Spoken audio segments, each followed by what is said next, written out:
E aí, já pensou em ganhar muito dinheiro com um canal de corte igual esse daqui que você está assistindo? No primeiro link da descrição temos um aulão para você que quer começar um canal de cortes e faturar muito aqui na internet. Também teremos planilhas que irão te ajudar na hora de organizar a produção do seu canal. Tá esperando o quê? É que o dinheiro provavelmente começou porque a riqueza era ouro, daí tu deixava ouro no banco e ele te dava um papel de quanto valia Cara, aquele... o banco, como conhecemos, ele começou no período lá em 1473, eu acho, em Médici, com a família Médici na Itália. Se eu não me engano, eles foram o primeiro banco que aceitou receber reservas de ouro e deixar dentro de uma... Eles eram responsáveis pelaquela quantidade de ouro. E eles começaram a emitir uma notinha assim, vamos falar assim, John, chegou o John lá, chegou o João lá e falou assim, eu tenho 10 onças de ouro. Aí ele entregava para esse banco, o banco pegava e dava um comprovante assinado, falando assim, John possui 10 onças de ouro, por exemplo. Mas daí começou a rolar as trocas já. E aí esse papel começou a ser o dinheiro. Então, ele começou a ser o dinheiro que a gente conheceu, a nota, né? Uma nota promissória, na verdade. Mas daí, de certo, esse banco já fazia as próprias notas ali, tipo, pro neto do dono ali. Aí, não, mas daí faziam pra eles. Isso. Aí começou na porra da Itália, isso aí. Aí isso que eu entendo. E aí, com o tempo, com a evolução, como ele era lastrado em ouro, só que pro país continuar se expandindo, ele teria que aumentar as reservas de ouro. Os países que não tinham reserva em ouro eram extremamente pobres, eles não teriam capacidade de crescimento econômico. Então, muita gente fala, mas se o dólar deveria ser lastrado em ouro. Porra nenhuma. Não ia ter como, não teria como, inviável, porque é inviável. Assim. E aí, construíram um Bitcoin em base nisso, né? O Bitcoin, ao invés de você fazer um ouro, você faz um dado digital único, que serve como a responsabilidade de um valor, né? Só que daí a gente agora lastreia não, mas a gente compara ele ao dólar, né? Então, quantos Bitcoins tem em relação a dólares? E aí, quantas pessoas querem comprar ou pagam por esse... Mas o Bitcoin não é infinito, né? O projeto dele não, o Bitcoin é finito, só que ele é digamos, ele seria como se fosse... Ele tem as capacidades técnicas do ouro, digamos, vamos dizer, como reserva de valor. Ele tem ele seria escasso, 21 milhões de unidades até 2140, generado do último Satoshi. E atualmente nós temos aí mais de 90% dos bitcoins já emitidos. Então, os 90% de bitcoins que vão ser emitidos até 2140 já estão em circulação, 90% deles, 91%, 92%.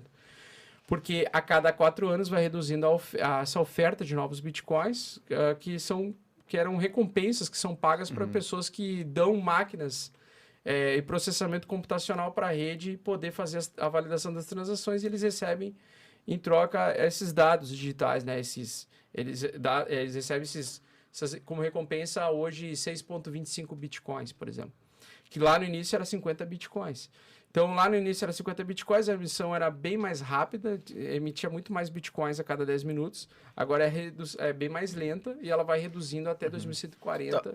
Mas eu não entendi, se ele vai ser finito, o que ele muda do Bitcoin pro ouro? Então, não vai chegar lá em 2200? Então, aí é a questão que eu levanto, e por isso que eu acho interessante a gente falar sobre isso, porque é essa questão que eu, como uma pessoa que faço bastante reflexões, eu comecei a refletir bastante, né? Desde que El Salvador começou, que é um país, né, da América Central, que adotou o Bitcoin como curso legal, como uma segunda moeda, desde lá eu começo a me perguntar e me questionar, mas será que nós não vamos chegar em um momento, esse país, que ele não vai conseguir ter um crescimento econômico porque ele não vai conseguir, vamos dizer assim, acumular mais bitcoins, né?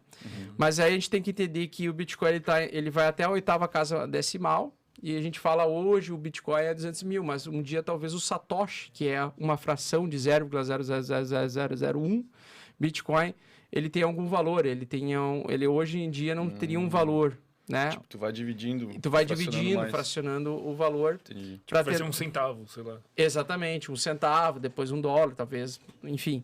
Então ele vai sendo fracionado. mas ele tem algumas propriedades melhores do que o próprio dinheiro. Então, ele é muito fácil de transportar, ele é muito fácil de armazenar, é tudo feito em nuvem, né, na blockchain.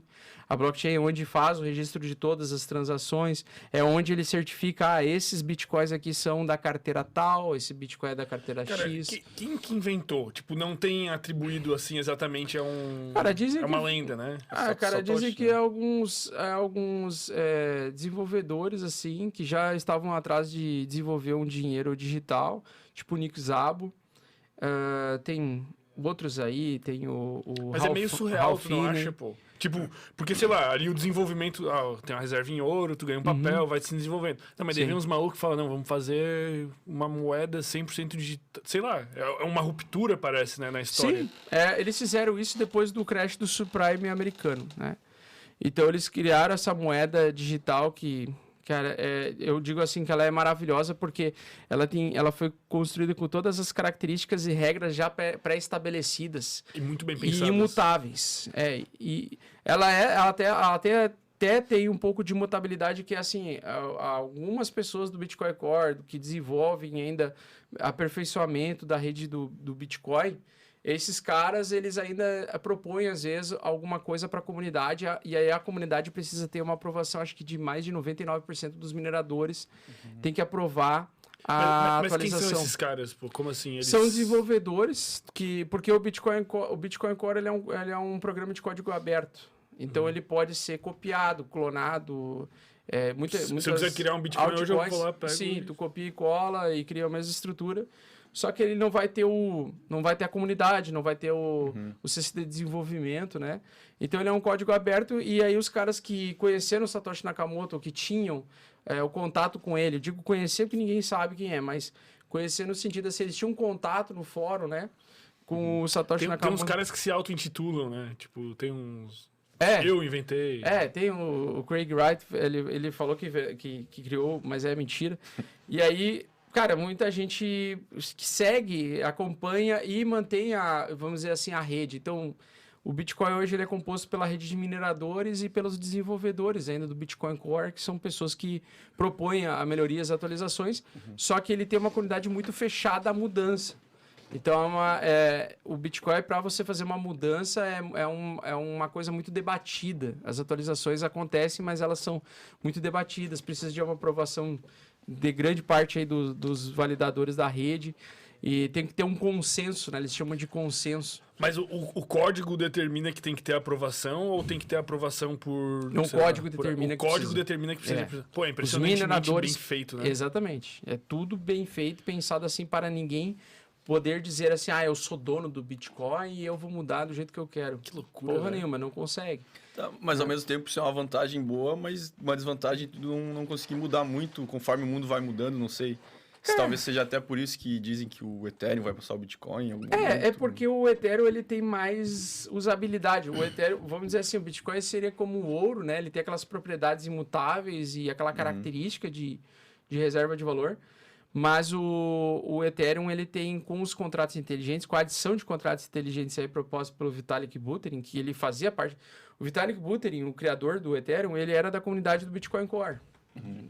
E aí ele pegou, fez um Ctrl-C, Ctrl-V aí da rede do Bitcoin, Proof of Work também, mudou algumas métricas ali, aumentou o tamanho do bloco e tudo mais, fez algumas alterações para aumentar a velocidade, fazer mais transações por segundo e tal. Só que ele fez a adição de contratos inteligentes. E aí, a adição de contratos inteligentes faz que você consegue desenvolver, vamos dizer assim, acordos eletrônicos sem a permissão de alguém. Então, você pode simplesmente fazer um contrato inteligente rodar sozinho. O que é um contrato inteligente? Cara, o contrato inteligente é um contrato que se autovalida ou se autocancela dependendo da atividade que foi feita para esse contrato. Então, por exemplo, um exemplo muito simples, né? O que é uma máquina de refrigerante? Sabe essas máquinas de refrigerante de posto, assim, que tu vai lá, tu bota a moedinha de R$5, uma moeda de R$1, e aí tu pede ali uma coca, tá? Então, a máquina, ela faz essa execução de aceitar a tua moeda, te dar o troco e te dar o produto que você escolheu, porque ela é um contrato inteligente. Então, o contrato inteligente ele é exatamente isso. Ele é um mecanismo automatizado, pré-programado por algum programador, que ele vai se auto-executar ou se auto-invalidar, dependendo das ações que você fizer em relação àquele contrato. Daí por isso que várias outras criptomoedas são baseadas no Ethereum. Isso, não é que são baseadas no Ethereum, é que elas são construídas dentro do ecossistema do Ethereum. Porque dentro do Ethereum você pode criar contratos inteligentes. Um contrato inteligente ele pode ser um token. E esse token ele pode ter uma queima de tokens por determinado período de tempo. Ele pode ter regras de contratos inteligentes. Então, a cada 10 anos esse token vai ser derretido em 20% ao total da sua emissão. Então, o que é um token, né? Então, isso é legal, esses conceitos a gente falar. O token, ele é igual a ficha de fliperama. O que é a ficha de fliperama? Quando tu vai num fliperama, tu vai para uma caixa, aí tu pede assim, eu quero jogar por 5 minutos. Cada ficha é 5 minutos, certo? Então, cada ficha é 5 minutos de jogo. Só que, ao mesmo tempo, ela vale R$1. Mas então, por que eu não poderia trocar uma moeda de R$1, pegar uma ficha de fliperama e tentar trocar essa ficha de fliperama que custa R$1 para outra pessoa e essa pessoa aceitar essa ficha de fliperama como R$1? Por quê? Por que as pessoas não aceitariam? Por que eu não posso chegar no... Eu tenho uma moeda de R$1, certo? Uhum. Emitida pelo Banco Central Brasileiro. Eu pego essa moeda, troco por uma ficha de fliperama. E aí, imagina eu pegar 5 fichas de fliperama, que dá R$5, e vou no mercado e tento trocar essas fichas de fliperama. Por que o mercado não aceita? Não sei. Se cada ficha de fliperama vale R$1. Porque ele não quer jogar, sei lá. Porque ele é um token. Um token é uma ficha que ela tem uma usabilidade específica. Tu entendeu? Serve para aquilo, né? Então, essa é a diferença de moeda e de token. Mas entendeu? Isso, sim, eu entendi. Mas isso... Agora bateu o brilho, né? Agora entendeu? Mas é verdade, é assim. Porque... Tipo, o Bitcoin não é um token, ele pode ser... Não, o Bitcoin é uma moeda. Porque Sim. ele é o algoritmo mesmo. Ele é um código de 256 bits que ele tem suas propriedades únicas. Ele não é repetido. E ele é validado pela rede do Bitcoin Core como uma moeda mesmo. Então ela pode ser usada para troca. Tipo, isso. Exatamente ele é um dado igual a moeda. digital que ele é assegurado pela rede do Bitcoin, aquilo ali é um Bitcoin. Então, eu vou digitar um código de 256 bits aqui e vou dizer que é Bitcoin. Tu vai tentar fazer essa transferência via blockchain e não vai aceitar. Por quê? Porque não faz parte da blockchain do Bitcoin Core. Mas se eu criar uma blockchain, daí sim. Sim, só que daí essa blockchain não vai ser o Bitcoin. Vai ser outra coisa. Com outro nome, sei lá, mas vai ser outra coisa. Fofa Coin.